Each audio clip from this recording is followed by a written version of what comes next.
So my project for today is to install a drawbar on my 2011 Suzuki Vitara, Grand Vitara. There's the bar itself, there's the company I've actually purchased it from. So right from the start, boys, just be aware this video is going to be in two parts.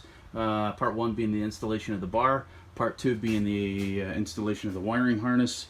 I have to do that because I don't actually have the wiring harness in my possession yet. There's a wee bit of a story. I'll give you that backstory in part two. My model is, as I said, Grand Vitara 2011. It's mid-range model. There's the product part number. That's without any accessories. It's just the bar itself. The long and short of the installation is basically there's some anchor nuts, or weld nuts as they're referring to them, that are welded into the frame. Two of those bolts are currently in use with the toe loop itself, so we'll have to remove that in order to get access and usage of those anchor nuts. And you can see that the bar itself, again, mine didn't come with any accessories. You can purchase it with the accessories, which is a different part number, but I've got some bits and pieces, so I just want the bar. And it's just a matter of bolting it up, he says, to the existing anchor nuts that are in the frame. Hopefully they're all usable, and I've been in this boat before where this looks really simple, but the condition of the anchor nuts is the question. This truck is now 8 years old. Are all the threads still in good condition? Are they usable? Are they going to take the torque? I don't know. I guess we'll find out. There's a note here that you may or may not have to trim the rear bumper, the fascia as they're calling it, the plastic on the rear bumper. There's the tools that are required. Installation time 60 minutes, they say, for amateurs like myself. Again, I know about the trimming the fascia, and the first thing they ask you to do is actually remove the tow hook, which is a wee bit confusing terminology because it's a tow loop. Anyway, splitting hairs maybe. So we'll start with that. We'll get under the vehicle and take a look. So again, just a quick look at the part number for the installation. Here's the kit hardware that came. It's basically 6 conical washers, which have to be in the correct orientation for installation, of course, and the bolts again are supposed to thread into the existing anchor nuts on the installation. Okay, so here we are under the vehicle. Here we are at the tow loop itself. Sorry about the extremely close, the tight shot here, but I'm on the ground. I can't get any further back. And there's 2 bolts. I believe they're 17mm bolts that are holding the tow loop in position. So we'll zip that off, and I think you can see. So that will be 2 of the bolt holes that we'll use, and there's a 3rd bolt hole actually up there.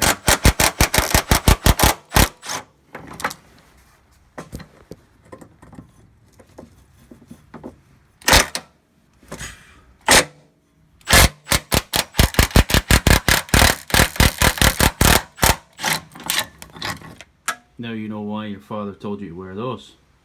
So these are 17mm, by the way, in case I didn't mention that. The bolts that you're going to use on the installation are 19mm. So those threads are obviously in good condition. So as I said, the instructions actually tell you to clean the threads on the weld nuts with wire wheel. Wire brush, whatever you can get in there. And I'm going to use the original bolt here. I'm just going to keep it clean on my wire wheel with some lubricant. I'm going to chase the threads. If you dig long enough in your toolbox, you'll find the ideal tool for actually scouring the threads. This is actually from a gun cleaning kit. I have absolutely no interest in guns at all, but it does make a very handy thread cleaner.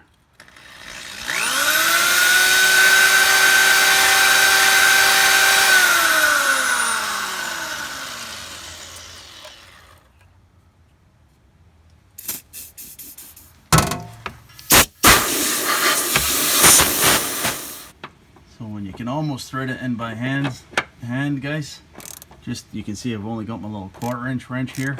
You should be easily be able to run that all the way home without any grief. If it starts to bind on you, if you get any grief at all, it starts to cock off, stop, because again, the whole installation is predicated on the security of these anchor nuts. So that's it, everything's cleaned up. All 6 threads are fit for use. I'm happy to report I've just cleaned the frame rail there and applied some additional anti-corrosion protection that's going to go between the bar and the frame. Just a note here, I don't know if you're going to be able to see it. You assume these are made in a jig in the factory. This is offset. This is the one, the left-hand rail, most aft position. That is offset. That one was just begging for me to cross-thread it, so just be careful. You can see how central those are. That one is not, so be careful. So I'm going to use a wee bit of Loctite on all the bolts, just for a wee bit of extra security, maybe just my peace of mind really, and make sure the conical washers are actually oriented as per the drawing. Maybe it's obvious to some, maybe not so obvious to others. There's a little barb on the side that should face the frame. Okay, so I've got the bar up in position. All the fasteners are run up by hand, just on a small ratchet. I was at this for probably an hour. These are slotted, the holes where the bolts go through and to pick up the weld nuts in the frame. However, I was at the extremes of the slots and I was still half a bolt hole out of position. So you know, if you're at a half a bolt hole out of position, normally you'd put a spud wrench in and you'd lever over and you'd be good to go, right? But I really do not want to damage these anchor nuts, so anyway, I had to drop it again, lever it until the dimension lined up, and nightmare. I was disappointed. Anyway, it's up in position. I'll take you under there. Just a couple of points of interest they do not mention, and we're going to finish off with a final torque, which is 86 foot-pounds. So let me just take you under the vehicle here. Sorry about the shakiness of the camera. A couple of points of interest. Here, you're going to contact the muffler. So what I've done is I've just used a ball peen hammer and gently coaxed a little depression into the muffler. So I've got a bit of clearance there. They don't tell you these things, in the paperwork. Oh well, I guess that's maybe just reality. And be aware, if you're not careful on the installation, you will crush the harness as you put the bar up. So on the aft left corner here, the vehicle, there is a, sorry, I know it's difficult to see, there is a wire harness, comes up here, aft end of the vehicle. Make sure it's all clear of the bar as it goes around on the aft edge. So as I said, my 6 bolts are in position now. Struggle. I just get lucky with these things. See, you can see the slot there. I'm at the extreme outboard edge of the slot, and I was half a bolt hole out. It was disappointing, but anyway, finally coaxed it gently. All 6 bolts are in, and I'll torque it up, and that should be pretty much it. Sorry if it's out of focus. 86 foot-pounds of torque. It's quite tight when you're on this angle on your back.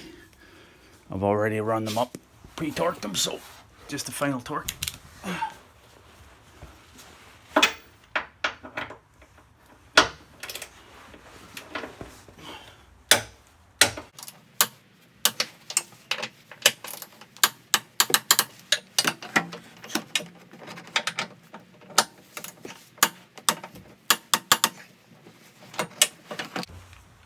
All right, same on the other side.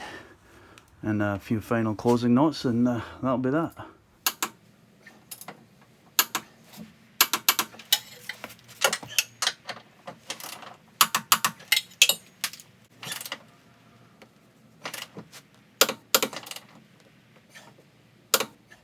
Okay, so that's it, boys. Of course, my lawyer reminds me to tell you, explicitly follow the instructions. This video is only for the purposes of maybe clarifying a few points. But yeah, I didn't have to cut the fascia, so that was nice.